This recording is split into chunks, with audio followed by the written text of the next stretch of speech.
তিলাওয়াতের ভাজে ভাজে সুরের অলংকার, এ কোরআন বাণী যে আল্লাহর, এ কোরআন বাণী যে আল্লাহর। আসসালামু আলাইকুম ওরহমতুল্লাহি ওবরাকাতুহু। আস-সুন্নাহ ফাউন্ডেশনের অনন্য আয়োজন সহজ সূত্রে কোরআন শিখির তৃতীয় পর্বে আপনাদেরকে স্বাগতম। আলহামদুলিল্লাহ, গত দুটি ক্লাসে আমরা মোট 13টি হরফ শিখেছি।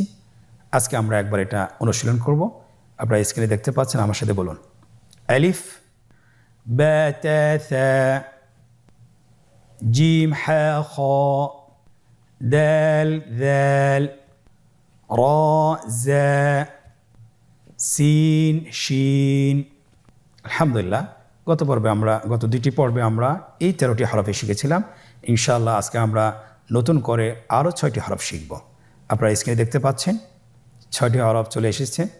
আপনারা আমার সাথে ডান দিক থেকে শুরু করুন। صاد ضاد طاء ظاء عين গয়িন। আলহামদুলিল্লাহ, এই 6টি হরফ আপনারা দেখতে পাচ্ছেন 3টি জোড়ায়, অর্থাৎ 3টি আকৃতিতে রয়েছে। প্রথম দুটি হরফ সদ, দজ একই আকৃতির, দ্বিতীয় দুটি হরফ ত, জ একই আকৃতির, এবং তৃতীয় দুটি হরফ আইন, গাইন একই আকৃতির, শুধুমাত্র নোক্তার পার্থক্য রয়েছে। শুরুতে আমরা শুরু করছি সদ। সদ হরফটি পুর হরফ, মোটা হরফ, উচ্চারণের ক্ষেত্রে মোটা করে পড়তে হবে এবং উচ্চারণ করার সময় 3 আলিফ টেনে পড়তে হবে। আপনারা আমার সাথে বলুন সদে। আবার বলুন সদে। আলহামদুলিল্লাহ, খুবই সহজ। সদ হরফের মাখরাজ কোন জায়গা থেকে উচ্চারিত হয় আপনারা স্ক্রিনে দেখতে পাচ্ছেন। জিহ্বার আগা, সামনের নিচের 2 দাঁতের পেট ও আগার সঙ্গে লাগিয়ে উচ্চারিত হয়। তাহলে আপনারা জিহ্বার আগা, সামনের নিচের 2 দাঁতের পেট ও আগার সঙ্গে লাগিয়ে উচ্চারণ করুন সদে। আবার বলুন সদে। আলহামদুলিল্লাহ, আমরা সদ হরফটি শিখেছি। পরবর্তী হরফের নাম হলো দদে। দেখতে একই রকম সদের মতোই, শুধুমাত্র নোক্তার পার্থক্য। সদের মধ্যে কোনো নোক্তা নেই, দদের মধ্যে নোক্তা রয়েছে। দদ হরফটি উচ্চারণ করার সময় অবশ্যই 3 আলিফ টেনে পড়তে হবে। আপনারা আমার সাথে বলুন দদে। আবার বলুন দদে। আলহামদুলিল্লাহ, দদ হরফটিও মোটা হরফ, মোটা করে উচ্চারণ করতে হবে। দদের মাখরাজ জিহ্বার গোড়ার কিনারা সামনের উপরের 2 দাঁতের গোড়ার সঙ্গে লাগিয়ে উচ্চারিত হয়। আপনারা আবার উচ্চারণ করার চেষ্টা করুন দদে। আবার বলুন দদে। মাশাআল্লাহ, আলহামদুলিল্লাহ, সদ দদ দুটি হরফ আমরা শিখেছি। পরবর্তী দুটি হরফ আপনারা স্ক্রিনে দেখতে পাচ্ছেন। ত, জ, ত, জ। আলহামদুলিল্লাহ, এই দুটি হরফও খুবই সহজ। শুধুমাত্র আপনারা আপনাকে দেখেই আমার সাথে প্র্যাকটিস করলে আপনারা শিখতে পারবেন। তো হরফটি মোটা হরফ, এটা উচ্চারণের সময় অবশ্যই মোটা করতে হবে এবং উচ্চারণ করার সময় 1 আলিফ টেনে পড়তে হবে। আমার সাথে বলুন ত। আবার বলুন ত। ত এর মাখরাজ কোন জায়গা থেকে আপনারা স্ক্রিনে দেখতে পাচ্ছেন। জিহ্বার আগা, সামনের উপরের 2 দাঁতের গোড়ার সঙ্গে লাগিয়ে উচ্চারিত হয়। আপনারা তাহলে ছবি দেখে আপনারা আমার সাথে উচ্চারণ করুন ত। আবার বলুন ত। মাশাআল্লাহ, আপনাদের হচ্ছে, আপনারা চেষ্টা করেন, ইনশাআল্লাহ আপনারা পারবেন, সঠিকভাবে উচ্চারণ করতে পারবেন। পরবর্তী হরফ হলো ত এর মতোই একই আকৃতির। হরফটির নাম হলো জ। হরফটির নাম কি? জ। একটু মোটা করে বলতে হবে। হরফটি হলো মোটা হরফ, বারিক করে পড়া যাবে না এবং হরফটি উচ্চারণ করার সময় অবশ্যই 1 আলিফ টেনে পড়তে হবে। আমার সাথে বলুন জ। আবার বলুন জ। আলহামদুলিল্লাহ, আমরা শেষ করতে পেরেছি। আপনারা স্ক্রিন লক্ষ্য করুন, জ হরফটি কোন জায়গাতে উচ্চারিত হয়। জিহ্বার আগা, সামনের উপরের 2 দাঁতের আগার সঙ্গে লাগিয়ে উচ্চারিত। আপনারা জানেন যে সা, জাল, জ এই 3টি হরফ একই স্থান থেকে উচ্চারিত হয়। তাহলে আপনারা একটু দেখুন আপনাদের জিহ্বাটা সামনের উপরে 2 দাঁতের আগার সঙ্গে লেগেছে কি না, আপনারা একটু লক্ষ্য করুন এবং আমার সাথে বলার চেষ্টা করুন জ। আবার বলুন জ। আলহামদুলিল্লাহ, আজকের পর্বে আমরা 4টি হরফ শেষ করেছি। বাকি 2টি হরফ আমাদের সামনে রয়েছে, আপনারা স্ক্রিনে দেখতে পাচ্ছেন। 2টি হরফের নাম হলো আইন এবং গইন। আইন এবং গইন 2টি হরফে একই আকৃতির। এর মধ্যে একটি হরফ হলো আইন। আইন হরফটি উচ্চারণের সময় অবশ্যই 3 আলিফ টেনে পড়তে হবে এবং আইন হরফটি বারিক হরফ, পাতলা করে পড়তে হবে। আপনারা আমার সাথে বলুন আইন। আবার বলুন আইন। আইন হরফটি কণ্ঠনালীর মধ্যখান থেকে উচ্চারিত হয়। আমরা প্রথম পর্বে হা হরফটি শিখেছিলাম। আইন আর হা একই স্থান থেকে উচ্চারিত হয়। আমার সাথে আবার বলার চেষ্টা করুন আইন। আবার বলুন আইন। আলহামদুলিল্লাহ, খুব সহজ। শুধুমাত্র একটু চেষ্টা করলে আপনারা ভালোভাবে আত্মস্থ করতে পারবেন ইনশাআল্লাহ। আইনের আকৃতিতে আরেকটি হরফ, সেটার নাম হলো গইন। আইনের উপরে একটা নোক্তা বসিয়ে দিলে গইন হরফটি হয়ে যাচ্ছে। তাহলে গইন হরফটিও উচ্চারণ করা খুবই সহজ। গইন হরফটি উচ্চারণ করা অবশ্যই 3 আলিফ টেনে পড়তে হবে এবং আমরা জানি যে গইন হরফটি মোটা হরফ, অবশ্যই একটু মোটা করে বলতে হবে। আপনারা আমার সাথে চেষ্টা করুন গইন। আবার বলুন গইন। গইনের মাখরাজ কোন জায়গায় আপনারা স্ক্রিনে দেখতে পাচ্ছেন, ছবিতে দেখা যাচ্ছে। গইন হরফটি উচ্চারিত হয় কণ্ঠনালীর শেষ ভাগ হতে। এখান থেকে উচ্চারণ করুন গইন। আবার বলুন গইন।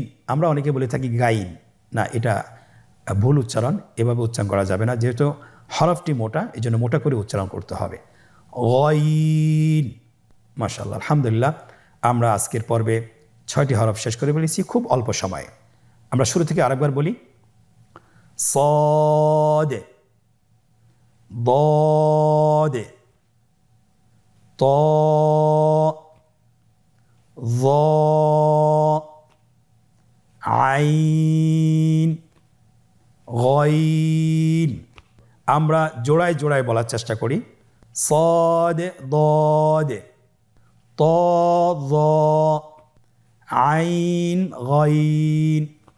আলহামদুলিল্লাহ, আমরা আজকের পর্ব সহকারে মোট 19টি হরফ শিখেছি। প্রথম পর্বে আমরা শিখেছিলাম 7টি, দ্বিতীয় পর্বে 6টি এবং আজকের পর্বে 6টি। মোট 19টি হরফ আমরা খুব অল্প সময়ে শিখতে সক্ষম হয়েছি আলহামদুলিল্লাহ। আমরা আপনাদেরকে পরামর্শ দিব, আপনারা বাসায় কমপক্ষে 10 থেকে 20 মিনিট ভিডিওগুলো দেখবেন এবং শুনবেন এবং মুখস্থ করার চেষ্টা করবেন। আল্লাহ সুবহানাহু ওয়া তাআলা আমাদেরকে কোরআনের সাথে লেগে থাকার তৌফিক দান করুন। সকলে বলি আল্লাহুম্মা আমিন। আলহামদুলিল্লাহ, আমরা আজকের পর্বটি খুব অল্প সময় শেষ করতে পেরেছি। এখন আমরা আনন্দদায়ক পর্বে অনুশীলন করব। আমরা কতটুকু শিখতে পেরেছি, আজকের লেসনটি, আজকের পাঠটি কতটুকু আত্মস্থ করতে পেরেছি, সেটা আমরা অনুশীলনের মাধ্যমে নিজেদেরকে যাচাই করব।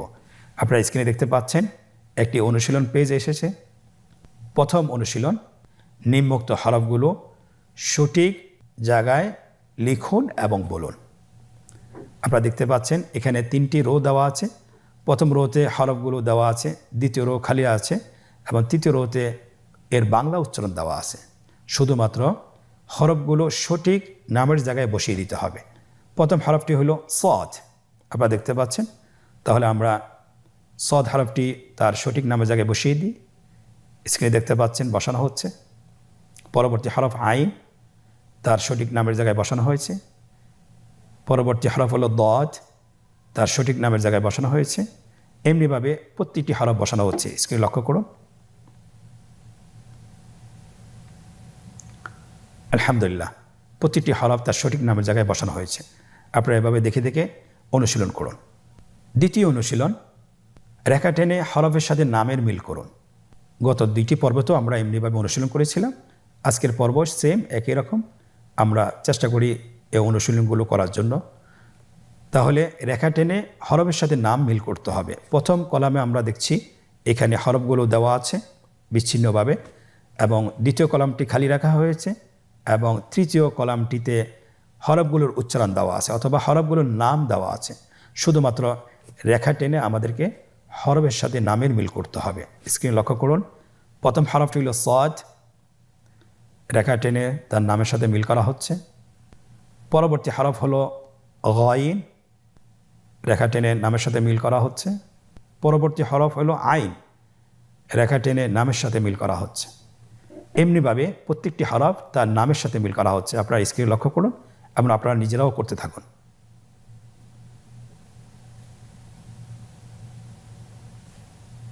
আলহামদুলিল্লাহ, আমাদের দ্বিতীয় অনুশীলনটি আমরা শেষ করেছি। তৃতীয় অনুশীলন, নোক্তাওয়ালা এবং নোক্তাবিহীন হরফগুলো পৃথক করে লিখুন। আমরা জানি আরবি হরফ দুই প্রকার, নোক্তাওয়ালা হরফ এবং নোক্তাবিহীন হরফ। আমরা ডান পাশে নোক্তাবিহীন হরফগুলোকে বসিয়ে ফেলি এবং ডান পাশে নোক্তাওয়ালা হরফগুলো বসিয়ে দিই। আজকের পর্বে আমরা যে হরফগুলো পড়েছি, আমরা জানি 3টি হরফ নোক্তাবিহীন এবং 3টি হরফ নোক্তাওয়ালা। তাহলে নোক্তাবিহীন হরফগুলোকে আমরা ডান পাশে বসিয়ে দিই। সদ, ত, আইন। তাহলে নোক্তাওয়ালা হরফ আর কয়টি বাকি আছে? 3টি। লিখে ফেলুন, স্ক্রিনে লেখা হচ্ছে দদ, য, গইন। আলহামদুলিল্লাহ, খুব সহজে আমরা চিনে ফেলেছি। 4 নম্বর অনুশীলন, নোক্তা দিয়ে হরফ তৈরি করুন। আপনারা স্ক্রিনে দেখতে পাচ্ছেন হরফগুলোর আকৃতি দেওয়া আছে কিন্তু নোক্তাবিহীন। এই হরফগুলোতে নোক্তা দিয়ে আমাদেরকে হরফ তৈরি করতে হবে। প্রথম রোতে হরফগুলোর নামের উচ্চারণ দেওয়া আছে, বাংলা উচ্চারণ অথবা হরফগুলোর সঠিক নাম দেওয়া আছে। প্রথম হরফটি যা। আমরা জানি যা হরফটির আকৃতি রয়ের মতো, শুধুমাত্র নোক্তা দিয়ে হরফটি তৈরি করতে হবে। তাহলে নোক্তা বসিয়ে দিন। আলহামদুলিল্লাহ, হরফটি তৈরি হয়ে গিয়েছে। পরবর্তী হরফ তা। তা হরফটি কীভাবে তৈরি করতে হবে? বায়ের আকৃতিতে হরফটি, কিন্তু উপরে 2টি নোক্তা দিয়ে দিলে তা হরফ হয়ে গেল। আলহামদুলিল্লাহ, উপরে নোক্তা 2টি বসানো হয়েছে। পরবর্তী হরফটি দাল। আমরা জানি দালের আকৃতি দালের মতোই, শুধুমাত্র নোক্তার পার্থক্য। আপনি নোক্তাটা বসিয়ে দিন। আলহামদুলিল্লাহ, দাল হরফটি তৈরি হয়ে গেল। পরবর্তী হরফটি শিন। শিনের আকৃতি সিনের মতোই, শুধুমাত্র সিনের উপর 3টি নোক্তা দিলেই শিন হরফটি সম্পন্ন হয়ে গেল। মাশাআল্লাহ। পরবর্তী হরফটির নাম হলো জিম। আমরা জানি জিম হরফটি হায়ের আকৃতির মতোই, শুধুমাত্র নোক্তার পার্থক্য রয়েছে। আপনি হায়ের প্যাটের ভিতরে একটি নোক্তা বসিয়ে দিন, জিম হরফটি তৈরি হয়ে গেল। আলহামদুলিল্লাহ, খুব সহজে আমরা 4টি অনুশীলন পর্ব শেষ করতে পেরেছি। আল্লাহ তাআলার কাছে শুকরিয়া জ্ঞাপন করছি যে আমরা অল্প সময়ের মধ্যে আমরা মোট 19টি হরফ শিখে ফেলেছি।